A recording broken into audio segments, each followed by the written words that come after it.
Hello aspirants, तो आज के वीडियो में हम डिस्कस करने वाले हैं चैप्टर इलेक्ट्रिसिटी और इसको एकदम कॉम्पैक्ट फॉर्म में फटाफट से रिवाइज कर लेंगे ताकि अगर इसमें से क्वेश्चंस आते हैं तो वो क्वेश्चंस हमारे ऑलरेडी प्रिपेयर हो चुके हो। और लास्ट में हम वीडियो के PYQs भी डिस्कस करेंगे, तो मेक श्योर तुम वीडियो के एंड तक बने रहो। तो सबसे पहले नाम लिख देते हैं, इलेक्ट्रिसिटी, राइट। इलेक्ट्रिसिटी सुनते ही सबके दिमाग में क्या ख्याल आता होगा कि यार ये जो चीज होगी वो इलेक्ट्रिक चार्जेस से, इलेक्ट्रिक करंट से डिस्कस कर रही होगी, राइट, डील कर रही होगी। Electricity, electric current, electric charges. तो आज हम हर एक चीज को एकदम बारीकी से देखेंगे, क्या उनके फॉर्मूलेज है, कौन सा फॉर्मूला कब अप्लाई करना है। ओके, सबसे पहले इलेक्ट्रिसिटी में सबसे इंपॉर्टेंट चीज होता है इलेक्ट्रिक सर्किट। अब इलेक्ट्रिक सर्किट क्या होता है? इलेक्ट्रिक सर्किट एक क्लोज्ड पाथ है जिसके थ्रू हमारा इलेक्ट्रिक करंट फ्लो होता है, राइट। अगर इलेक्ट्रिक सर्किट कहीं पे भी थोड़ा सा भी टूटा होता है तो क्या करंट फ्लो हो पाएगा? नहीं हो पाएगा। तो इलेक्ट्रिक सर्किट क्या होता है? Closed path. जो हमारा इलेक्ट्रिक सर्किट होता है वो क्या होता है? क्लोज्ड पाथ जिसके थ्रू करंट फ्लो हो पाए, है ना। एक क्लोज्ड सर्किट जिसके थ्रू हमारा करंट फ्लो हो पाए, राइट। फिर यहाँ पे बल्ब आ जाएगा, यहाँ पे एक स्विच आ जाएगा जिसको हमने कनेक्ट किया हुआ है, राइट। फिर एक बैटरी आ जाएगी, है ना। तो ये तो ऐसा डायरेक्शन हो जाएगा। फिर तो इलेक्ट्रिक सर्किट एक क्लोज्ड पाथ जिसके थ्रू हमारा इलेक्ट्रिक करंट फ्लो होता है। अब इलेक्ट्रिक करंट क्या होता है? ठीक है, इलेक्ट्रिक करंट होता है rate of flow of charges. किस रेट से हमारे चार्जेस फ्लो हो रहे हैं। इलेक्ट्रिक करंट का फॉर्मूला होता है rate of flow of charges, और जब भी रेट आता है ना वो डील करता है टाइम के इससे, ठीक है। तो इलेक्ट्रिक करंट क्या होता है? Rate of flow of charges. Electric current होता है rate of flow of charges. Electric current को हम डिनोट करते हैं आई से। किसे डिनोट करते हैं? आई से। चार्जेस को हम डिनोट करते हैं क्यू से। किसे डिनोट करते हैं? क्यू से। और टाइम तो सबको पता है, टाइम को हम किसे डिनोट करते हैं? Capital T. अगर किसी ने बोल दिया कि आई, क्यू और टी में कैसा रिलेशन है, आई, क्यू और टी में, तो अब जैसे तुमको पता चल गया electric current is rate of flow of charges, है ना। Rate of flow of charges, तो I is equal to Q by T. I equal to Q by T. I बता समझा होगा तुम लोगों को, है ना। Rate of flow of charges, Q charges है और T is time. Okay, clear सबको इतनी चीज? Rate of flow of charges. अब मेरी बात ध्यान से सुनो, जो आई होता है ना, आई का जो एसआई यूनिट है वो है एम्पियर। आई का जो यूनिट है वो क्या है? Ampere denoted by A. Q का जो एसआई यूनिट है वो है कूलम, जिसको हम सी भी लिखते हैं। क्वेश्चन टेस्ट में पूछा गया है कि what is the SI unit of coulomb, sorry but what is SI unit of charge. तो चार्ज का जो एसआई यूनिट है that is coulomb. Okay, time का तो सबको मालूम होगा, सेकेंड्स में करते हैं, है ना। टाइम को किसमें करते हैं? सेकेंड्स में। अब मेरी बात सुनो, जो करंट को मेजर करने के लिए एक डिवाइस आती है जिसको हम बोलते हैं एमीटर। करंट को मेजर करने के लिए कौन सी डिवाइस आती है? करंट को मेजर करने के लिए हमारे पास होता है एमीटर। कितना करंट फ्लो हो रहा है अगर वो वैल्यू चेक करना है तो वो एमीटर। अगर क्वेश्चन आता है कि सिर्फ करंट को डिटेक्ट करने की, सर्किट के अंदर करंट है या नहीं है, करंट को डिटेक्ट करने के लिए हम यूज करते हैं गैल्वेनोमीटर। क्या यूज करते हैं? गैल्वेनोमीटर। और क्वेश्चन आता है कि करंट को मेजर किससे किया जाता है? करंट को हम मेजर करते हैं यूजिंग एमीटर। ओके, तो आई होप इतना चीजें क्लियर होगा तुम लोगों को। ओके, तो ये फटाफट से नोट डाउन कर लो ताकि हम थोड़ा सा आगे मूव ऑन कर सके। तो आई होप लिख लिया होगा तुम लोगों ने। अब मेरी बात सुनो, ये जो क्यू है ना, क्यू का जो ऐसा यूनिट था वो क्या था? कूलम था, है ना। सी बोलते हैं हम जिसको। अब क्वेश्चन आ सकता है कि एक इलेक्ट्रॉन में कितना चार्ज प्रेजेंट है, एक इलेक्ट्रॉन में कितना चार्ज है। तो याद रखना, हमारे एक इलेक्ट्रॉन में चार्ज होता है 1.6 इंटू 10⁻⁻⁹ कूलम। एक इलेक्ट्रॉन में होता है 1.6 इंटू 10⁻⁻⁹ कूलम। और अगर पूछते हैं कि एक कूलम में कितने इलेक्ट्रॉन्स होते हैं, एक कूलम में कितने इलेक्ट्रॉन्स होते हैं, तो 6.25 इंटू 10⁻18 इलेक्ट्रॉन्स। तो ये बहुत इंपॉर्टेंट चीज है जो कुछ तुम्हें नोट डाउन करनी ही पड़ेगी। कूलम का ऐसा यूनिट, चार्ज का ऐसा यूनिट है कूलम। करंट का इज एम्पियर। उसको मेजर करने के लिए एमीटर और उसको डिटेक्ट करने के लिए we use galvanometer. Okay, current के बाद जो नेक्स्ट चीज है हमारी important, that is potential difference. ठीक है, दैट इज पोटेंशियल डिफरेंस। अब पोटेंशियल डिफरेंस क्या? देखो, अब पानी को भी फ्लो होने के लिए एक हाइट का डिफरेंस होना चाहिए, राइट। एक एक चीज ऊपर और एक चीज नीचे, तभी वो पानी फ्लो के आता है ना। तो तो वैसे ही जो चार्जेस है, चार्जेस कब फ्लो होंगे? चार्जेस तुम्हारे तब फ्लो होंगे जब हमारे पास किसका डिफरेंस हो? पोटेंशियल डिफरेंस हो। किसका डिफरेंस हो? Potential difference. पोटेंशियल डिफरेंस के वजह से हमारे जो चार्जेस है वो सर्किट के अंदर मूव कर पाते हैं, ठीक है। और पोटेंशियल डिफरेंस को हम कैसे डिफाइन करेंगे? Work done per unit charge. Okay, potential difference को हम डिनोट करते हैं V से। किससे? V से। तो V is equal to W by Q। Work done, देखो वोल्टेज, वर्क डन और चार्ज में रिलेशन कैसा है? W is equal to work done upon charge. तो potential difference is equal to work done per unit charge. तुम ऐसे ही बोल सकते हो, सिंपल। अब मेरी बात सुनो, ये जो V है ना, इसको हम वोल्टेज बुलाते हैं। क्या बुलाते हैं? वोल्टेज। और वोल्टेज का जो SI यूनिट है ना, दैट इज वोल्ट्स। वोल्टेज का SI यूनिट क्या है? वोल्ट्स। वर्क डन का जो SI यूनिट है that is joules, denoted by J। इसको तो V से डिनोट करते हैं। Q is charge, right. और चार्ज का जो SI यूनिट है that is coulomb, denoted by C। ये चीजें हैं, ठीक है। अब हमने क्या देखा? Potential difference, voltage, right. अब वोल्टेज को मेजर करने के लिए कौन सी चीज यूज की जाती है? वोल्टेज को डिटेक्ट करने के लिए, या वोल्ट मीटर, सॉरी, वोल्टेज को कैलकुलेट करने के लिए हमारे पास होता है वोल्ट मीटर। वोल्टेज को कैलकुलेट करने के लिए वोल्ट मीटर, करंट को कैलकुलेट करने के लिए एम मीटर। अब एक बहुत इंपॉर्टेंट क्वेश्चन है कि एम मीटर को हम सर्किट के अंदर कैसे लगाते हैं? सीरीज में लगाते हैं या पैरेलल में लगाते हैं? तो याद रखना, एम मीटर को हम लगाते हैं सीरीज में। एमीटर को सीरीज में लगाने का रीजन है, देखो एमीटर का सबसे फर्स्ट जो रेजिस्टेंस होता है ना, वो कम होता है। रेजिस्टेंस क्या होता है? कम होता है। वेर एज जो वोल्ट मीटर का रेजिस्टेंस है ना, वो ज्यादा होता है, ठीक है। वोल्ट मीटर का जो रेजिस्टेंस है वो ज्यादा होता है, एमीटर का रेजिस्टेंस कम होता है। याद रखना, एमीटर को कैसे लगाते हैं हम? सीरीज में लगाते हैं। और वोल्ट मीटर को हम कनेक्ट करते हैं पैरेलल में। किसमें करते हैं? पैरेलल में। अब अगर तुम एमीटर को पैरेलल में लगाओगे तो वो अच्छे से करंट को मेजर नहीं कर पाएगा, ठीक। और जब तुम अगर वोल्ट मीटर को गलती से सीरीज में लगा देते हो तो अब इसका रेजिस्टेंस ज्यादा है, राइट। तो वो करंट में फ्लक्चुएशंस क्रिएट कर देगा। इसके वजह से, इनके रेजिस्टेंस के वजह से ही इनको, एक को सीरीज में लगाते हैं और एक को पैरेलल में लगाते हैं।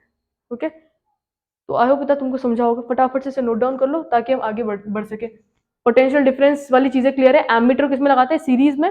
वोल्ट मीटर को पैरेलल में। वोल्ट मीटर का जो रेजिस्टेंस है वो बहुत ज्यादा होता है और एमीटर का बहुत कम होता है। ओके, फटाफट से चीजें नोट डाउन कर लो ताकि हम आगे मूव ऑन कर सके। अब नेक्स्ट है हमारा ओम्स लॉ। ओम्स लॉ क्या बोलता है? अगर एक कंडक्टर के अक्रॉस तुम वोल्टेज लगाते हो, एक कंडक्टर के अक्रॉस हमने क्या लगाया? वोल्टेज लगाया, और उसमें से करंट फ्लो हो रहा है, तो इन दोनों के बीच में रिलेशन कैसा होगा? जो वोल्टेज होगा वो डायरेक्टली होता है, V is directly proportional to I। और याद रखना, ये चीज होती है सिर्फ ओमिक कंडक्टर्स के लिए। किसके लिए? Ohmic conductors. ओमिक कंडक्टर्स वो कंडक्टर्स होते हैं जो ओम्स लॉ को फॉलो करते हैं, that is V is directly proportional to I। Non ohmic conductors वो कंडक्टर्स होते हैं जो ये रिलेशन फॉलो नहीं करते हैं। अब देखो, V is directly proportional to I, right. इस प्रोपोर्शनैलिटी साइन को हटाने के लिए हम एक कांस्टेंट इंट्रोड्यूस करते हैं जिसको हम बोलते हैं R। तो V is equal to I R। और R कैसा है? यहाँ पे कांस्टेंट है। तो R की वैल्यू किसी पे डिपेंड नहीं करी क्योंकि वो क्या है? फिलहाल के लिए कांस्टेंट है, राइट। तो V is equal to I R. ये है हमारा ओम्स लॉ। याद रखना, V equal to I R, this is Ohm's law. और वो पूछते हैं कि what is Ohm's law? V is directly proportional to I। अब मेरी बात सुनो, V is voltage, right. Voltage का SI unit is volts, current का इज एम्पेयर्स। अब रेजिस्टेंस का जो SI यूनिट होता है ना, रेजिस्टेंस का SI unit is ohms. Okay, अब रेजिस्टेंस के इन फैक्टर्स पर डिपेंड करता है, अब हम वो डिस्कस करते हैं। तो ये आई बता, ओम्स तो सबको क्लियर होगा, V is directly proportional to I। और ये कौन फॉलो करते हैं? Ohmic conductors. Non ohmic conductor ये चीज फॉलो नहीं करते हैं, ठीक है। और इस प्रोपोर्शनैलिटी को हटाने के लिए हमने क्या किया? एक कांस्टेंट इंट्रोड्यूस किया जिसको हम बोलते हैं R। R का जो SI यूनिट है that is ohms. Okay, R जो है वो क्या है? हमारा रेजिस्टेंस है। अब R के बारे में हर एक छोटी से छोटी चीज डिस्कस करते हैं। अब जो रेजिस्टेंस है ना, वो कुछ चीजों पर डिपेंड करता है। रेजिस्टेंस कुछ चीजों पर डिपेंड करता है। अगर हम रेजिस्टेंस का सिंपल वाला फॉर्मूला डालते हैं, किन किन चीजों पर डिपेंड करता है, तो याद रखना, resistance depends upon length, area, nature of material और temperature. Length, area, nature of material और टेम्परेचर, ये कुछ चीजें हैं जिसपे हमारा रेजिस्टेंस डिपेंड करता है। अब इसका रिलेशन कैसा है, याद रखना जो रेजिस्टेंस है वो डायरेक्टली प्रोपोर्शनल होता है लेंथ के। रेजिस्टेंस डायरेक्टली प्रोपोर्शनल, मतलब जैसे हमारा रेजिस्टेंस लेंथ इंक्रीज होगा, हमारा रेजिस्टेंस भी क्या होगा, इंक्रीज होगा। और रेजिस्टेंस इनवर्सली प्रोपोर्शनल होता है एरिया से, मतलब एरिया बढ़ेगा तो रेजिस्टेंस घटेगा और एरिया घटेगा तो रेजिस्टेंस बढ़ेगा। ओके, इनवर्स प्रोपोर्शन ना, एक चीज बढ़ेगी तो दूसरी घटेगी और दूसरी चीज बढ़ेगी तो पहली चीज घटेगी। इसमें क्या है, पहली चीज बढ़ रही है तो ये भी बढ़ेगी, ये घट रही है तो ये भी घटेगी। अब इन दोनों को हम कंबाइन करके लिख सकते हैं आर एल बाय ए। अब इस प्रोपोर्शनैलिटी को हटाने के लिए फिर हम एक कांस्टेंट इंट्रोड्यूस करते हैं, इस बार इसका नाम होता है रेजिस्टिविटी।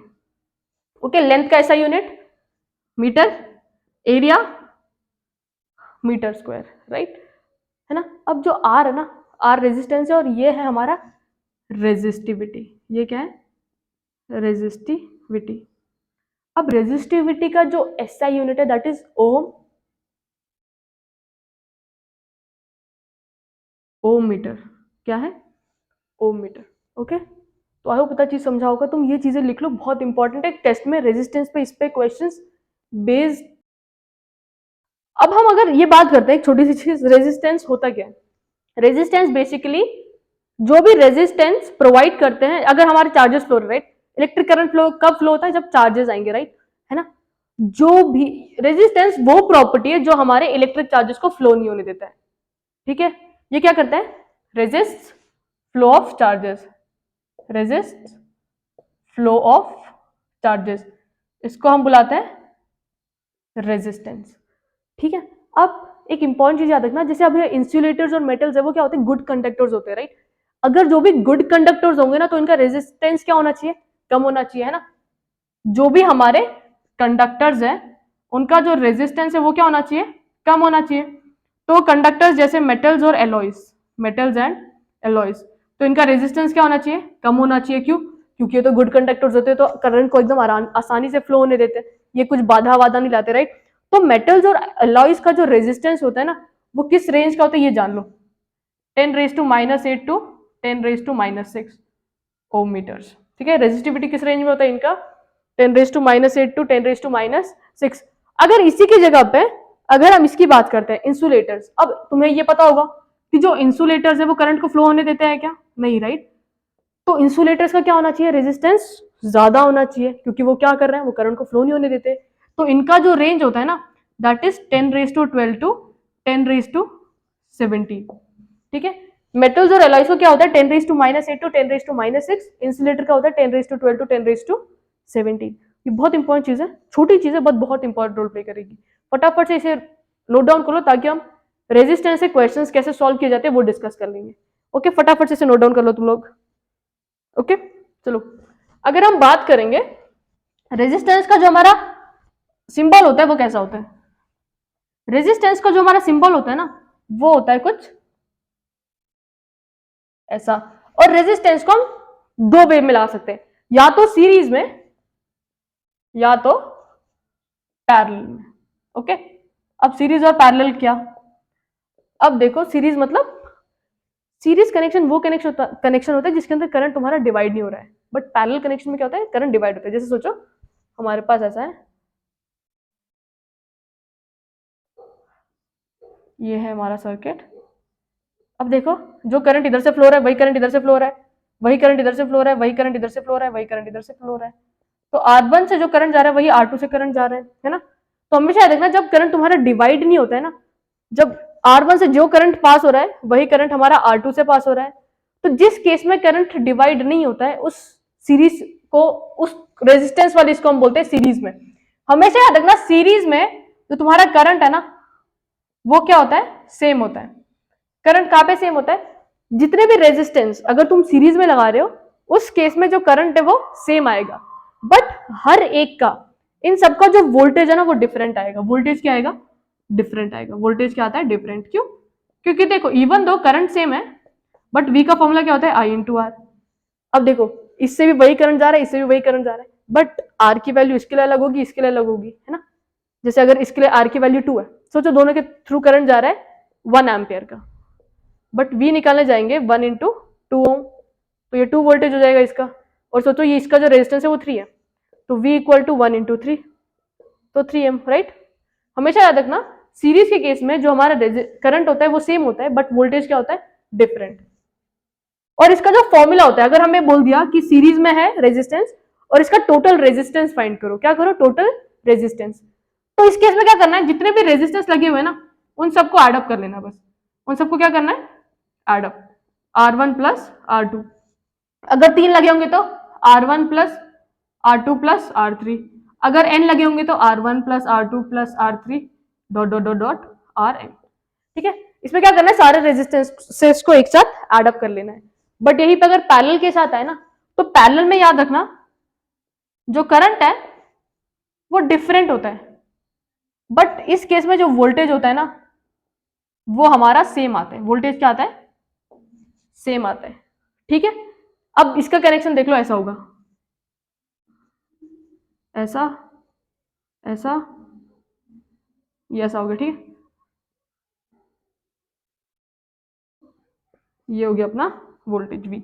ठीक है, तो V, जो V इसके अक्रॉस होगा वही V इसके अक्रॉस होगा, वही V इसके अक्रॉस और इसके अक्रॉस होगा। तो याद रखना करंट क्या होता है, डिफरेंट होता है, बट इन तीनों का इस बार क्या होगा, वोल्टेज सेम होगा। अब देखो करंट इधर था, ऐसे जा रहा था, ऐसे फ्लो हो रहा था, बट यहाँ पे देखो 3 टुकड़ों में बढ़ गया, है ना। 3 टुकड़ों में बढ़ गया मतलब 3 अलग अलग, जैसे I1, इसको I बोल देते हैं, यहाँ पे I1 चला जाएगा, यहाँ पे I2 चला जाएगा और यहाँ पे I3 चला जाएगा, R1 R2 R3। ठीक है, अब इस केस में बोल दिया कि 3 रेजिस्टेंस है और पैरेलल में इनका टोटल रेजिस्टेंस निकालो। तो हमेशा याद रखना इस केस में टोटल रेजिस्टेंस निकालने का फॉर्मूला होता है 1 बाय Rn, मतलब टोटल रेजिस्टेंस। Rn मतलब यहाँ पे लिखते हैं, इसमें रेसिप्रोकल करके सम करना होता है, जैसे ये R1 plus 1 bye R2 plus 1 bye R3। ये क्वेश्चन आता है कि पैरेलल के केस में कौन सी चीज सेम रहती है, तो याद रखना वोल्टेज सेम रहता है और करंट डिफरेंट होता है। सीरीज के केस में करंट सेम होता है और वोल्टेज क्या होता है, डिफरेंट होता है। अगर सीरीज का टोटल रेजिस्टेंस निकालना होगा तो सारे जितने भी वैल्यूज हैं सबको एक साथ ऐड कर दो, बट पैरेलल के केस में क्या करना होता है, जो भी रेजिस्टेंस है उसका रेसिप्रोकल लेके, उसका रेसिप्रोकल करके ऐड करना होता है वो वैल्यूज को। ओके, आई होप इतना समझाओगे तुम लोगों को। फटाफट से नोट डाउन कर लो ताकि हम आगे बढ़ सके। ओके, लिख लिया, चलते आगे। अब देखो हीटिंग इफेक्ट भी है। हीटिंग इफेक्ट क्या, हीटिंग इफेक्ट या जो हमारे अप्लायंसेस है ना उनका हीटिंग इफेक्ट क्या होता है कि कितना करंट फ्लो हो रहा है, जो हमारा अप्लायंसेस का रेजिस्टेंस कितना है, कितने टाइम के लिए फ्लो हो रहा है। ठीक है, तो जो हीट है ना, हीट प्रोड्यूस, वो डायरेक्टली प्रोपोर्शनल होता है करंट के, कितना करंट हमारे अप्लायंस के थ्रू फ्लो हो रहा है, तो H is directly proportional to I²। उसके बाद कितने टाइम के लिए फ्लो हो रहा है, ओके, कितने टाइम के लिए फ्लो हो रहा है और कितना ज्यादा उसका रेजिस्टेंस है। तो इसका फॉर्मूला क्या होता है हीट का, H equal to I² RT। Question आ चुका है शायद, H इक्वल टू I²RT, कोई तो भी हमारे प्रीवियस ईयर पेपर्स में था, याद नहीं आ रहा मेरे को, बट था ये question, H equal to I²RT। यह है हीटिंग इफेक्ट। ओके, याद रखना ये चीज, किन चीजों पे, करंट, रेजिस्टेंस और टाइम, कितने टाइम के लिए फ्लो हो रहा है हमारा करंट। जितने टाइम के लिए फ्लो होगा उतना ज्यादा हीट प्रोड्यूस होगा, जितने कम टाइम के लिए होगा उतना कम फ्लो प्रोड्यूस होगा, राइट। वैसे जितना ज्यादा करंट होगा उतना ज्यादा हीट प्रोड्यूस होगा, जितना कम करंट फ्लो होगा उतना कम हीट प्रोड्यूस होगा, जितना ज्यादा रेजिस्टेंस होगा उतना ज्यादा हीट होगा, जितना कम रेजिस्टेंस होगा उतना कम हीट होगा, राइट। अब मेरी बात सुनो, और एक हमारा एक इंपॉर्टेंट चीज है, दैट इज पावर। पावर क्या होता है, रेट ऑफ डूइंग वर्क। जैसे ही रेट आया ना, समझ आना या टाइम से रिलेटेड बात कर रहा है, किससे रिलेटेड बात कर रहा है, टाइम। तो पावर का फॉर्मूला होता है वर्क डन अपॉन टाइम, है ना, रेट ऑफ डूइंग वर्क, तो वर्क अपॉन टाइम। अब मेरी बात सुने, एक इंपॉर्टेंट चीज, अब इस पावर के ना कुछ डिफरेंट डिफरेंट फॉर्मुलेज हम डिस्कस कर लेते हैं अब, ताकि तुम्हें ज्यादा दिक्कत ना हो इस चीज में। पावर, पावर का फॉर्मूला क्या देखा हमने, work done upon time, right. अब हमने क्या देखा था, V is equal to W/Q और I इक्वल टू Q/T, है ना, ये 3 फॉर्मुलेज देखे थे। अब मैं इधर W की जगह V इंटू क्यू लिख सकती हूँ, राइट। तो P equal to V into Q/T, और इधर Q/T, जो Q/T है वो किसका फॉर्मूला है, I, तो ऐसा आएगा ना, P equal to V I, right. और हमने और एक फॉर्मूला देखा था ओम्स लॉ के through, V equal to I R होता है ना। तो इधर V की जगह पे क्या पुट करेंगे, आई आर इंटू आई, तो ये क्या हो गया आई स्क्वायर आर। और इसकी जगह पे क्या कर सकते हो तुम, आई के जगह पे हम पुट कर सकते हैं V बाय आर, राइट। आई को इधर रखा और आर को नीचे लेके गए, तो P equal to V into I के जगह पे V बाय आर, तो V स्क्वायर बाय आर। तो ये कुछ फॉर्मूलेज है पावर से रिलेटेड, क्योंकि कभी कभी कोई कोई चीजें देता है और कोई कोई चीजें नहीं देता है वो, तो कौन सा फॉर्मूला अप्लाई करना है उसके हिसाब से अप्लाई करना, ठीक है। एक है वर्क डन अपॉन टाइम, एक है V इंटू आई, एक है आई स्क्वायर आर, और दूसरा है V square by R. Okay, ये कुछ फॉर्मूलेज है जो तुम्हें एकदम अच्छे से याद रखने हैं। अब देखो एक क्वेश्चन हम डिस्कस करते हैं। तो एक क्वेश्चन तो ये था कि जो रेजिस्टेंस है वो किन किन चीजों पर डिपेंड करता है, length, area, nature of material और करंट। तो किस चीज पे, हमको फॉर्मूला याद है सबको, आर होता है रो एल बाय ए। तो ये किस पे डिपेंड नहीं करेगा, सिर्फ और सिर्फ करंट पे डिपेंड नहीं करेगा। तो करंट पे तुम क्या करते इसमें, टिक करते। एक क्वेश्चन था, तुम्हारे पास रेजिस्टेंस है 50 ओम का, एक रेजिस्टेंस है कितने का, 50 ओम का। इसको तुमने 5 इक्वल पार्ट में डिवाइड किया, कितने इक्वल पार्ट में, 5। मतलब हर एक केस कितना ओम गया, मतलब 5 इक्वल पार्ट में डिवाइड किया, मतलब सबके पास 10-10 ओम गया। R1 equal to R2 equal to, और इन सबको अब हमने लगाया पैरेलल में, किसमें कनेक्ट किया, पैरेलल में, ठीक है। किसमें कनेक्ट किया, पैरेलल। अगर पैरेलल में कनेक्ट किया और उसके बाद बोले इसका टोटल रेजिस्टेंस निकालो, पैरेलल में कनेक्ट करने के बाद जो टोटल रेजिस्टेंस है किस फॉर्मेट का हो जाता है, रेसिप्रोकल करके सारे वैल्यूज को ऐड, 5 थे ना, राइट। कितना हो जाएगा ये, 1 by R equal to 5 by 10, 1 1 1 5, 5 1 जा 2, तो इधर आर का वैल्यू कितना आएगा, 2 ओम्स। और एक क्वेश्चन था कि हमारे पास जो पावर है वो है 60 वॉट का, और हमारे पास जो वोल्टेज सप्लाई है वो है 240 वोल्ट्स का। तो इसमें से करंट कितना फ्लो होगा, तो फॉर्मूला सबको याद है, P इक्वल टू वी आई। तो P पावर कितना है हमारा 60, 240 इंटू आई, तो आई का वैल्यू कितना आएगा 0.25 ओम्स। तो आई होप आज का वीडियो तुम्हें एकदम अच्छे से क्लियर होगा। कुछ फॉर्मूलेज है जो तुम्हें अच्छे से याद रखने, पावर के सारे फॉर्मूलेज। और एक चीज पूछ सकते हैं कि 1 किलोवाट आवर में कितने जूल्स प्रेजेंट होते हैं, 1 किलोवाट आवर में कितने जूल्स प्रेजेंट होते हैं, 3.6 इंटू 10⁶। और एक फॉर्मूला एनर्जी का जो फॉर्मूला था वो होता है P इंटू टी। ओके, ये कुछ फॉर्मूले इस चैप्टर से रिलेटेड, सीरीज में क्या चीजें होती है सेम, पैरेलल में क्या चीजें सेम होती है, वो सारी चीजें अच्छे से याद रखना और सारे फॉर्मूले को एकदम एक बार रिवाइज कर लेना। Hope you like the video guys, अच्छे से प्रिपरेशन करते रहो।